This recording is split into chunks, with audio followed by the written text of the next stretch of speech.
Since the last 3.5 years, we have been running adventure therapy treks at Indiahikes.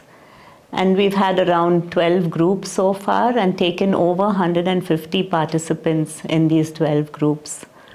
Initially, when we started, I was the therapist on the trek going along with the participants. And eventually down the road, we have Vivek, who also is a counselor, an executive coach. And he loves the mountains, he loves trekking, and now he is also a therapist that goes on adventure therapy groups. Today we thought that there's still a lot of mystery surrounding adventure therapy. We get a lot of questions from people saying, what really happens in the adventure therapy groups? Who are the suitable people who should come for this? Should we be in therapy, or is it okay if this is our first time that we are going for something like this?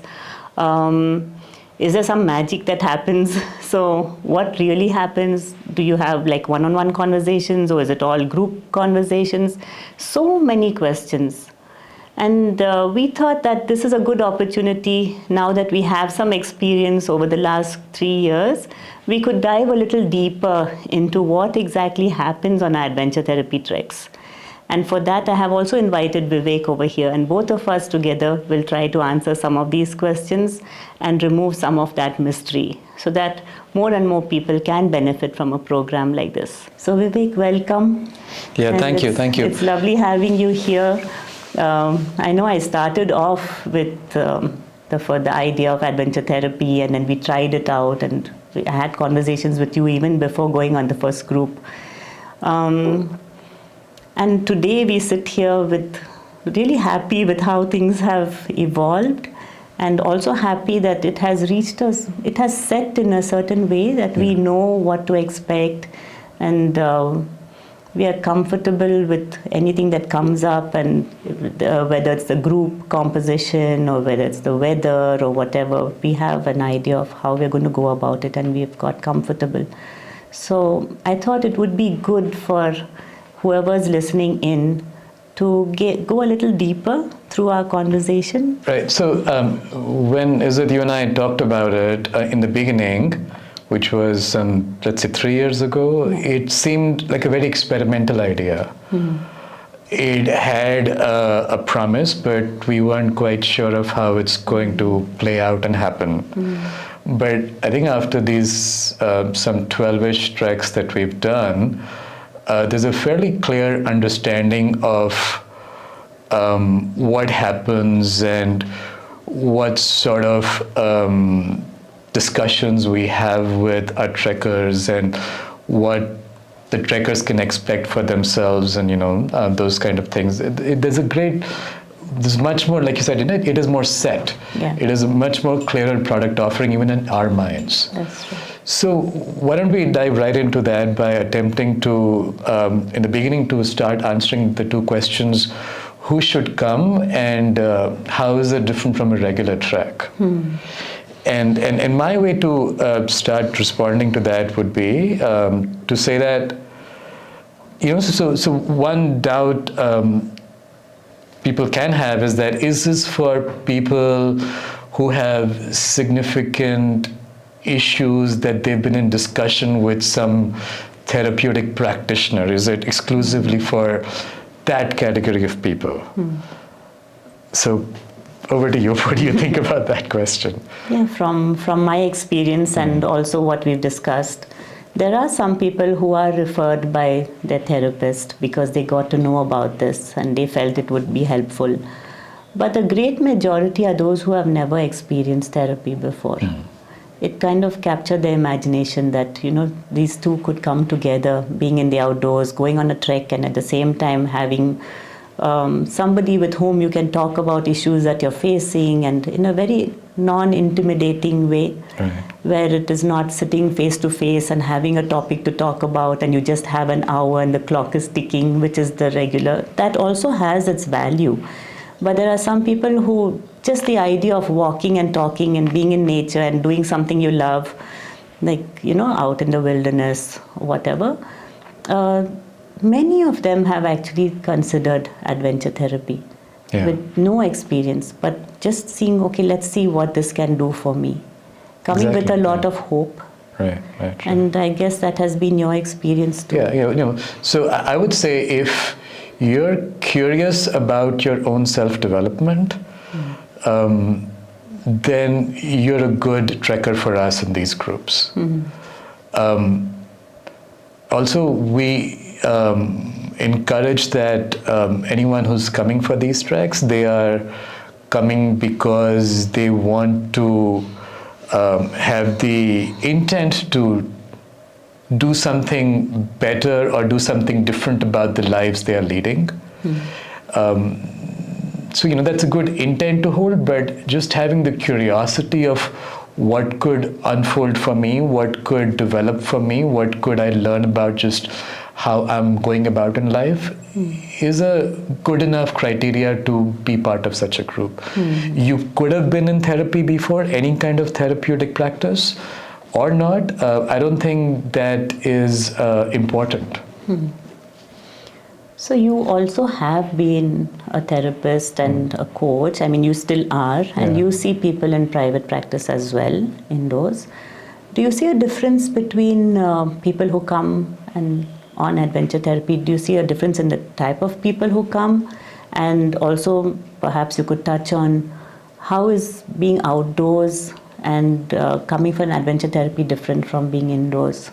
So the circumstances of being in an adventure therapy trek are very different from the circumstances of being in an urban environment and seeking out some kind of counselor, coach, therapist, psychologist, etc. And I'm using all these labels with etc. because they're all these professions are cousins of each other. In general, they attempt a similar outcome.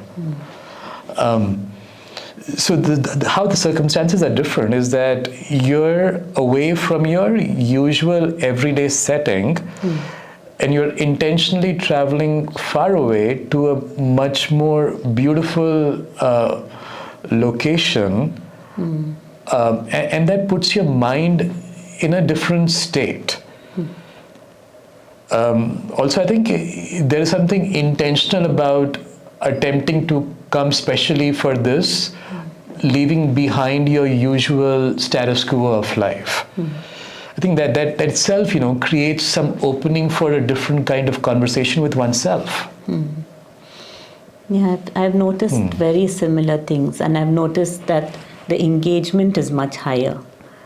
It's not like the person is dependent on what you are going to say and waiting for some kind of feedback, or they are also engaged in it. So making that decision to step away, to take that much of time off, to get away from, as you mentioned, the status quo, because stepping into a different environment. And what I've also noticed is it is a very different approach from both sides, because they are as engaged in the process as you are. It's also the whole physical thing of walking together.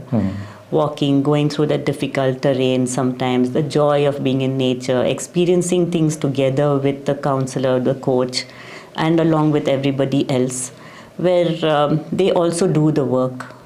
They bring it up. Here, it is, as we have designed it, it is very voluntary when they reach out and want to have their one-on-one conversations. Even joining the group conversation is voluntary. So it's not that, okay, now it's your hour and you need to have that conversation. Yeah. So that whole open-endedness and leaving it a lot in the hands of the person who's coming in makes them take a lot more ownership of the process that they are engaged on. Right. You're right. That engagement I find much, much higher. Right. And, the engagement is higher, like you said, because it's more open that way, it's more voluntary. I would also say it's more fluid in a way that, the trekkers and the therapist are in the trek also, where you're dining together, you're walking together, you're sometimes playing some games together, you're seeing each other day in, day out in your natural way of being, and there's a connect which happens and a comfort which happens through that also. Yes. And these conversations, like you said, need not be timed like, your slot is 9:30, we're going to wrap up by 10:15, and that's that. You just happen to be trekking and you just happen to be alongside each other, and the conversation can spark into something very deep also. I think another thing that maybe would be good to touch on is, even though it's so fluid, even though it's so open, even though they see the therapist along with them and the rest of the group, there is still that boundary that is held, and it is mostly held by the therapist. Right. And I think that is where the difference is. You're not just walking and talking with another companion on a trek, but they are there with the intention of resolving something or clarifying or getting a better understanding of it, or working on yourself. Yeah.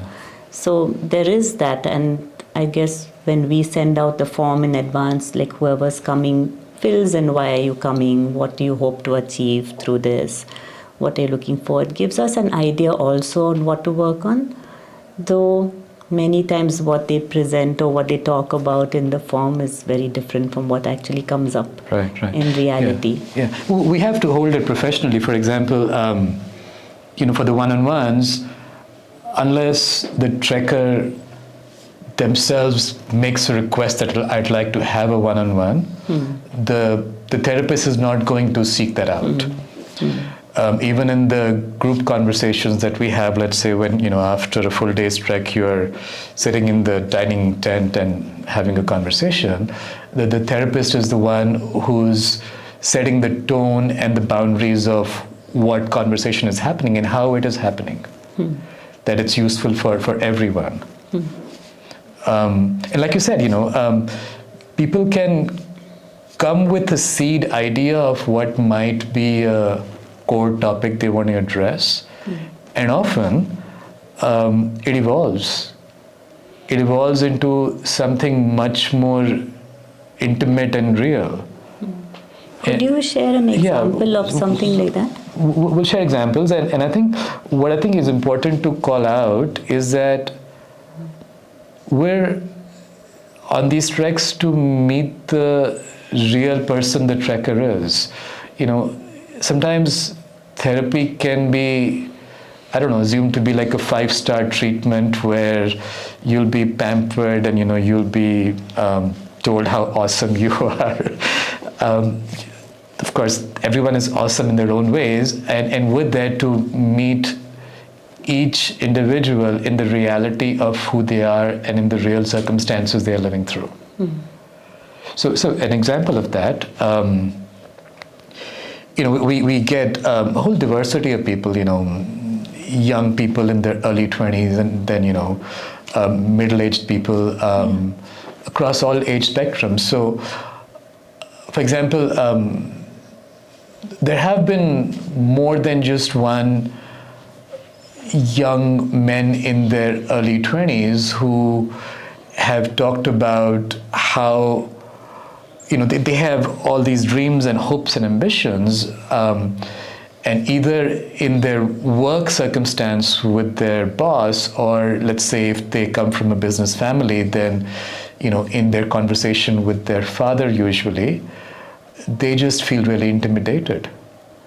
It is hard for them to find the voice and the self-emphasis to say what is important for them in a way that is just understood and given its due credence. That's a fairly common topic. In the treks that you've done, what are some types of conversations you've had? Now, a whole lot of conversations, because even in the first trek that we ran, there was one person who was 18 and there was someone, he was 62. They had a huge range of men, women, age groups, and it was such a diverse group. One thing that really stands out in my memory is this 62-year-old, and he was on the verge of retirement. And he seemed like a very happy person, very energetic. He climbed the rocks, he climbed the trees, very childlike in nature.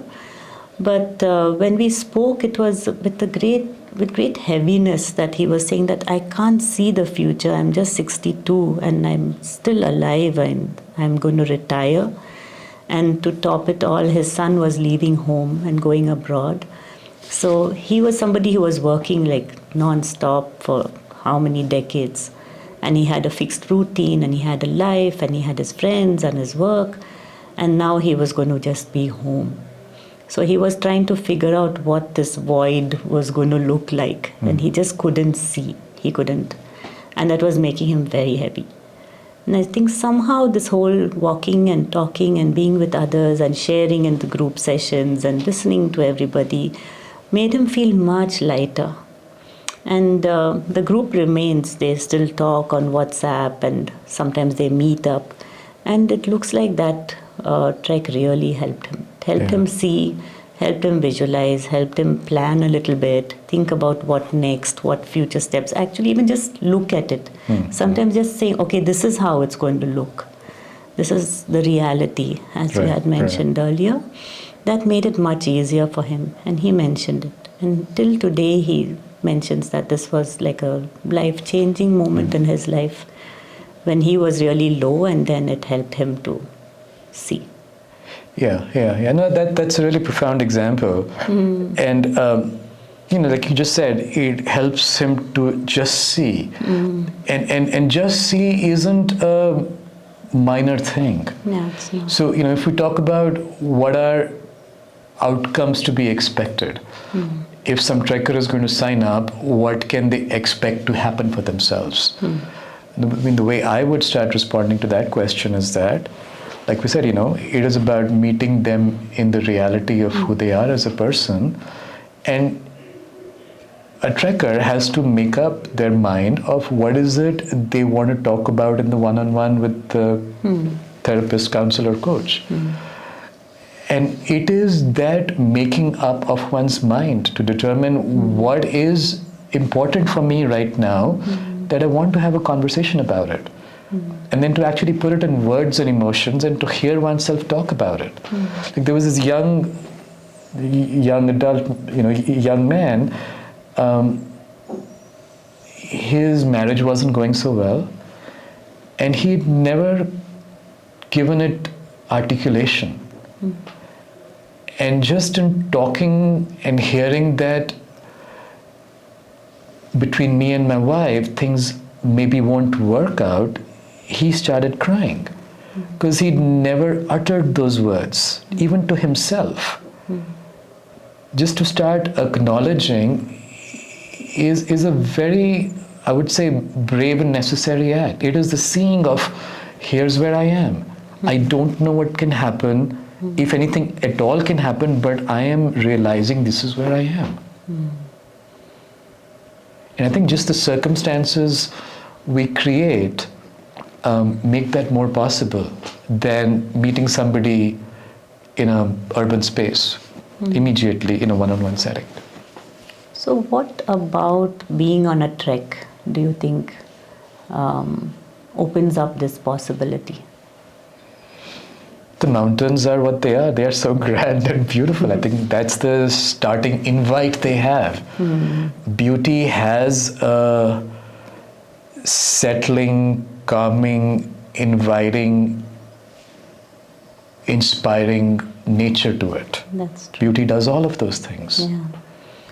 I have also noticed very similar things. Like just people standing outside at night and looking up at the stars. Right. Or just looking at the sunrise, looking at the sunset, just that whole, creating that space for themselves and just being in the midst of beauty and feeling that sense of awe and knowing there's much more to the universe than just what I'm facing with my life. Yeah. It somehow opens up that whole horizon for them. Right. Like So it's very metaphorical. it is. So it's that, and it is also that we are moving our bodies. When you're walking, as opposed to being stuck in traffic or sitting in a chair for 8 hours a day, when you're walking, there's something which changes in our biochemistry. We become, I think, more alive to what is happening for us. Yeah. It's also more freeing, just the act of walking. And then that shows up in the mind space also. I've noticed, It's an enabler. Yeah, it is. And I've noticed also with those who are feeling stuck in their lives, where they are maybe at crossroads or something is just not moving. I know somebody who was referred to by a therapist saying that she's stuck. Maybe this will help. And it actually did. Right. So the point that you mentioned, the movement of the body also helps in getting someone unstuck. Yeah. So it does have an impact, the body affecting the mind and the spirit. Yeah. And the third thing, I think, is the group itself. We've become much more sharper in our group selection. For example, we ask those preliminary questions to make sure that people who are coming have truer intent of some kind of self-change and self-development. Because when you're in the midst of a bunch of people with the similar intent, that has a rebounding effect. And hearing each other talk about, their circumstances, whether, in just your private conversations with your tent buddy or during dinner time, large group discussions, or let's say, somebody's had their one-on-one and, then they just comment on that, this was like that, and, you get inspired by that. Yeah. So I'm just wondering, Vivek, if you could share a few more examples, because maybe the listeners out there would wonder, do I fit in? Right. Is adventure therapy for me? Should I consider it? Yeah, so let me talk about this one young woman.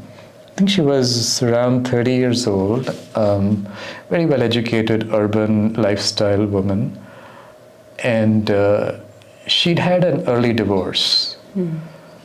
Amicable. Both sides were okay to exit the relationship. And then she was at a point where she was very committed to her career. And like many of the parents, her parents were of the traditional mindset that it's important for you to find a life partner and have children and settle down and live that kind of life.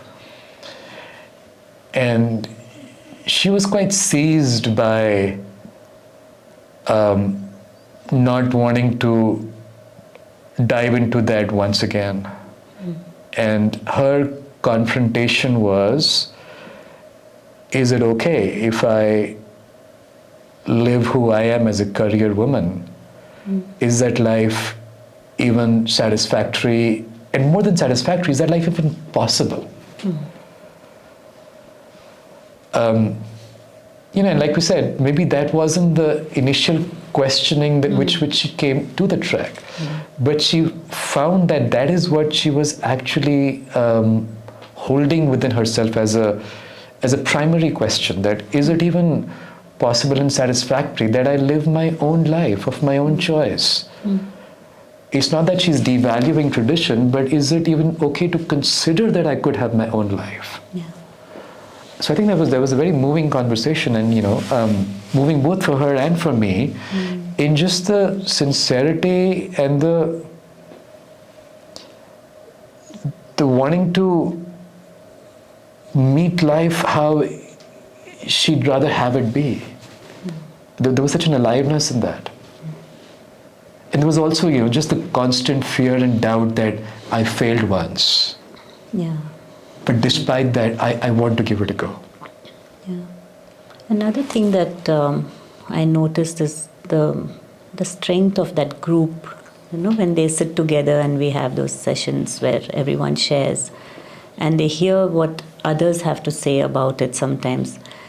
So many times I have noticed that once everyone shares, and a few share in the group, not everyone does, but those who share and others listening to it, it kind of triggers their own, what they are dealing with, and they feel more comfortable addressing it. They might come up and have a conversation with us individually later, or even the group supports each other.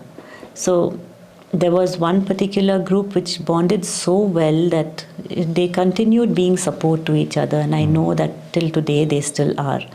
That's just one of the groups.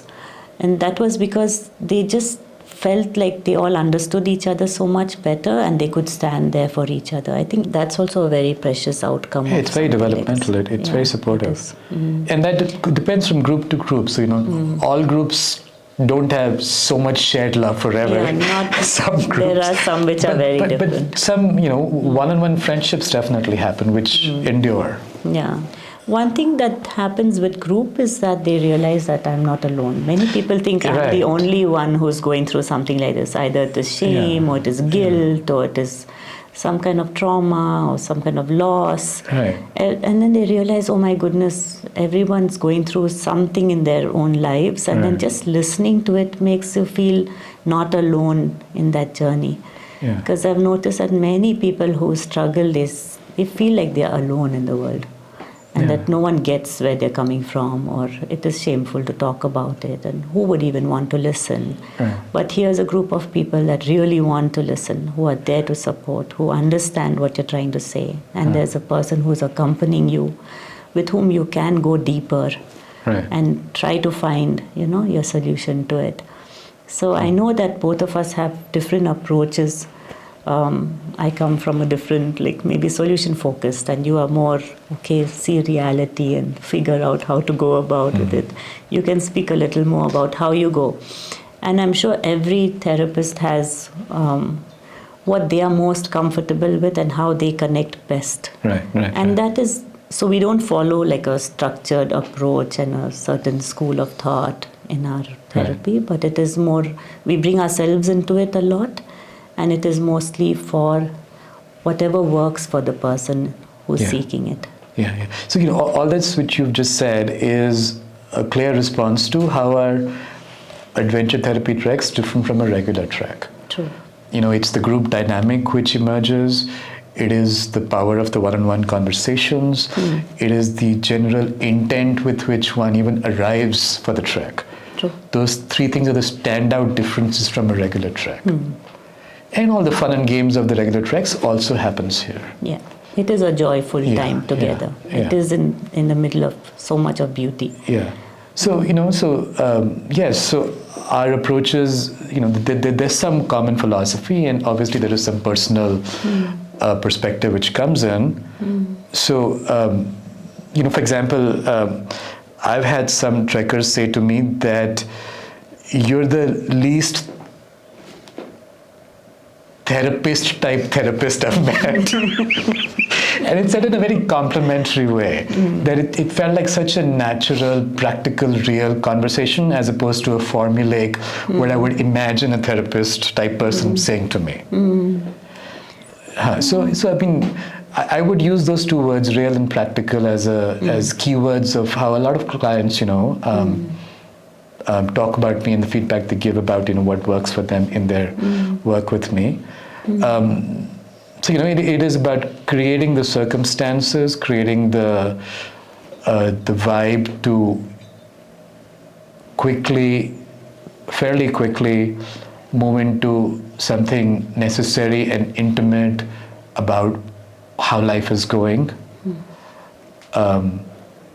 and through that to just naming that, I think, is very powerful, saying that, because how we talk is how we make meaning. So Vivek, we've spoken about a lot of understanding the whole, what goes into adventure therapy, who comes and all of that. Could you take us through what is the takeaway that they can expect from an adventure therapy trek? It's an important question, not just for the trekker, but for us also to keep in mind as we, are the lead therapist or coach or counselor in these treks. And what I've come to realize and what I've learned through the past several treks that we've done, first takeaway is that in just the trekker, the individual, more fully realizing what they are in the middle of in their lives and giving it clearer language, saying it like it is for them, and through that acknowledging that's where I am. That's a huge takeaway. In addition to that, through whatever conversation happens, participants can also have the takeaway of being in a better mood and energy to deal with those circumstances when they get back to the normalcy of life. There is an uplift which happens through being in this trek, and that's an enhanced mood or energy level. More hope to deal with whatever they are facing. Also what happens is, a takeaway is that there is better understanding of what they are facing, either from having talked about a different framework of how to see things, or some idea of how to understand one's own being in that, or some suggestion of what can be attempted. There is just a better cognitive, intellectual, mental understanding of what can I do from this point onwards. And in some cases, there can be practical suggestions, recommendations of what next steps could be experimented with. In some cases where that is relevant and where there is some clarity, to have that kind of clear action. Yeah. But what's been your understanding of the takeaway, in addition to what I've said, Yes, or different from it? Not very different, but I think we are both saying the same thing. One would be, first is accepting the reality. This is what it is. It's very important to just be able to see what is the situation right now.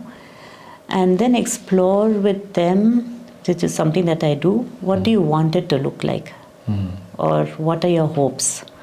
And to be able to visualize that, or just take me through it. Help me see what you want, where you want to go and what you want to do. And then explore the support system that they have to be able to achieve this.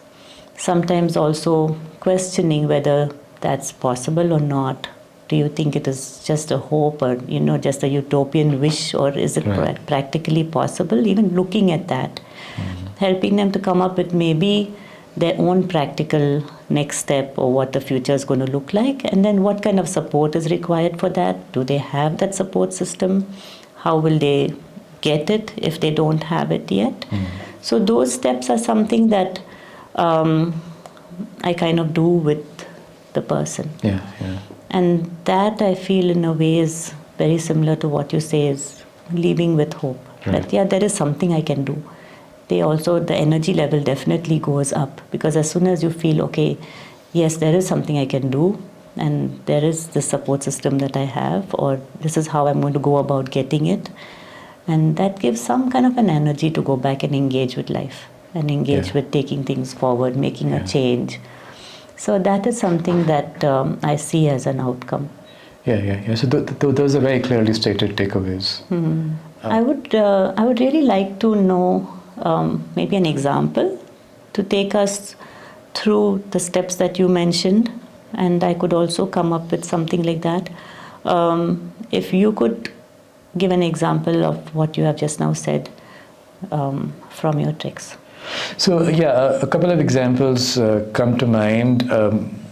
One was about a man in sort of mid-stage of life, and the other is about this woman in her late 40s.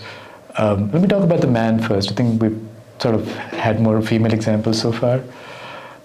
So this participant, he was perhaps in his late 30s, and he'd had a fairly successful career up till now. He was quite entrepreneurial, and he had a couple of jobs where he was an employee, and then he did better, and he became a senior employee in a company, and then he also ended up being part of a startup where then they sold off the company and made some good money. So a good career run. And he came to the trek not being sure of what next. And what occurred to me in just hearing him out was that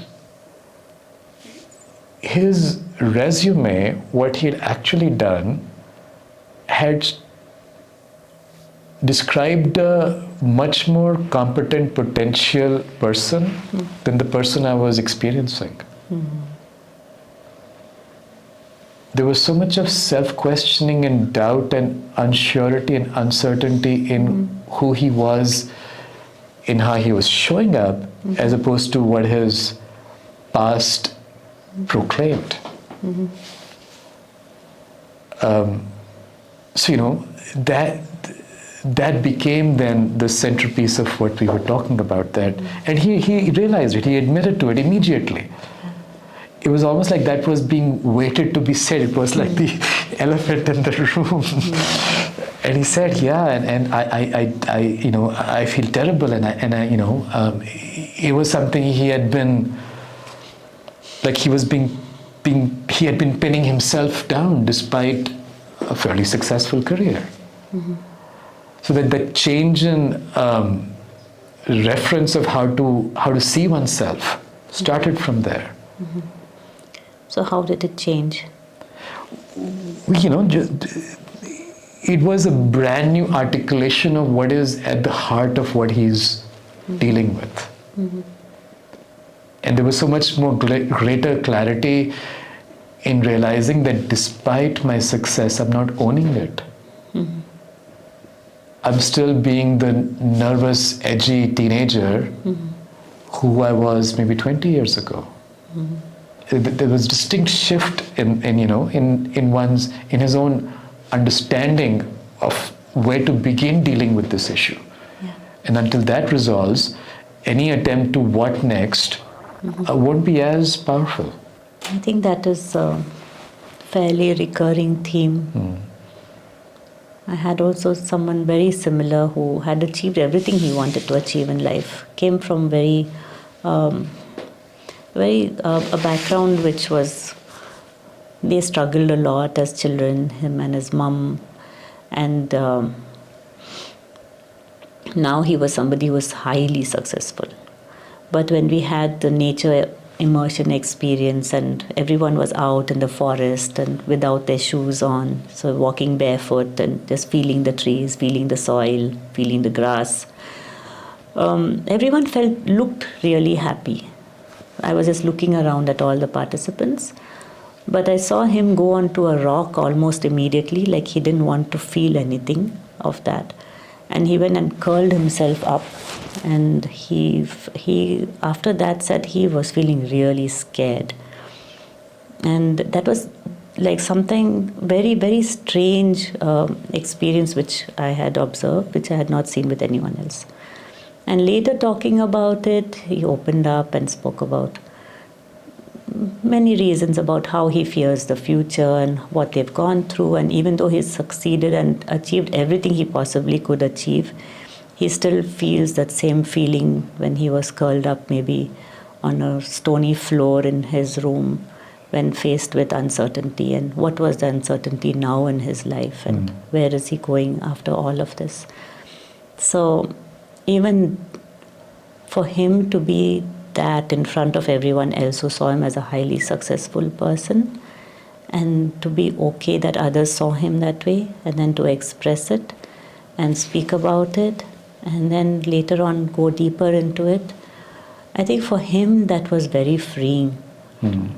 And there was a shift. There was like he didn't have to be that highly successful person who had it all figured out in life, which was how everyone saw him on day 1 and 2.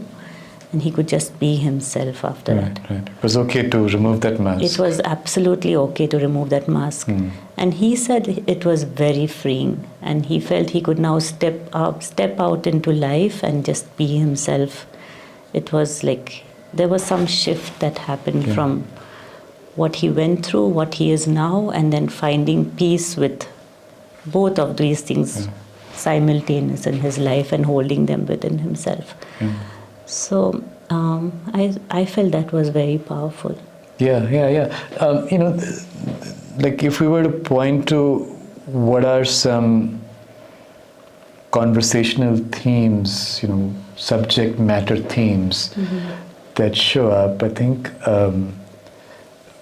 finding oneself, one's truer self, becoming more in contact with some deeply felt emotion, discussing some serious, significant relationship which isn't working out as well. How would you add to this list of some common themes? Yeah, also I've seen allowing oneself to feel joy, to overcome guilt, to be okay to move on and not feel like you need to carry on, the burden of a past. Right. I've seen that also. I've seen this change in energy that you mentioned. People much more light and happy and more engaged while leaving. And I think those are most of the themes. Yeah. And it's not like we're promising amazing happiness and amazing hope. It's a more realistic, practical, that there is hope and there is also the challenge which every life faces. That's true. Yeah. So you talked about how free that particular participant felt. I had one trekker. She was the one I mentioned before. She was perhaps in her late 40s, living an urban life, and in my conversation with her, she essentially said that she's been a wife and a mother, but for the past several years, she's virtually separated from the husband. They live in the same environment, same home, the same four walls and the roof, but she is not with him. And this wasn't an easy decision for her to decide to emotionally, virtually separate, but not exit physically from the home setting. And she had a variety of reasons to figure out why to do it that particular way. But what was essential for her, in a sense of freeing herself, was to say all this to a practitioner who was worked in the field, and it was sort of a self-validation that I've done this, it meant something important to me, and this is how I want to structure my life. And she used that exact same language. I feel so much freer having talked about this finally. And the person she was going up the mountain and the person she was coming down the mountain was a very different person. So there's something about just speaking it out, owning it. Yes, she owned it. Facing reality. Absolutely. There was nothing more to be fixed or to be resolved. It was a complicated situation, and she had spent many years finding the nuance of how to live through that. But she wanted to echo that. And the echoing was sufficient to feel the great freedom in the choice she's made, in the determination she's made. I think this is something that really keeps us going. Right. Like for me, and I know for you also, which brings me to, I don't think I've ever asked you this question, Vivek, like what makes you come back, every time, year after year, and group after group, and come for the adventure therapy treks? I know you have a thriving practice back in the city. So why do you do this? Why do I do this? Well, in the beginning it was an experiment, but it's no longer an experiment. What changed? See, so one reason or indication of why now I'm really committed to the idea of adventure therapy with Indiahikes is, we do many of these treks at Dayara, and what's become a pattern, personal sort of ritual for me is that after completing the trek on the last day, like late evening when the sun is just setting, or the sun has already set, it's twilight. I walk down the campus on that road which winds down the village, like a 3-4 kilometer walk, half an hour. And, metaphorically, it's my walk of contentment. Like we said, the trek has a mood or energy shift for people. The shift I experience almost every time is that contentment. It's like a light buzz in my head of the conversations that have happened, and the final residue of that is a precious contentment which doesn't otherwise come easily to me. Yeah. I mean, I'm very happy. I feel very successful, and there is ongoing contentment with the rest of my corporate work. But something distinctively happens in just those 4 or 5 days, which makes it terribly special. Trek after trek, and it's just this quiet being with that, which gives tremendous energy to come back and do it again. That's one way to talk about it. The other experience I have is, now my memory as a trekker on these mountains is not of the mountains. It is that on this slope, at this angle, with that view, I was having this particular conversation. So it is so much richer. It's like the visual combined with the audio conversation. That's become the memory. And it's much more special. There's such a richness to it that we stopped right under that tree, and there was such a poignant pause in what that trekker was saying, and it was so moving for both of us. Or just the celebration of seeing that view in the middle of what the context of a conversation was. That's become the video file which runs in my head. And that's priceless. So as much as others are saying that they take away so much from it, you also take away so much from absolutely. Like, the previous trek lead was asking me, you're doing these back-to-back, day after day, don't you get exhausted? Don't you need time out? And I said, if I wasn't in the conversations, I would be exhausted.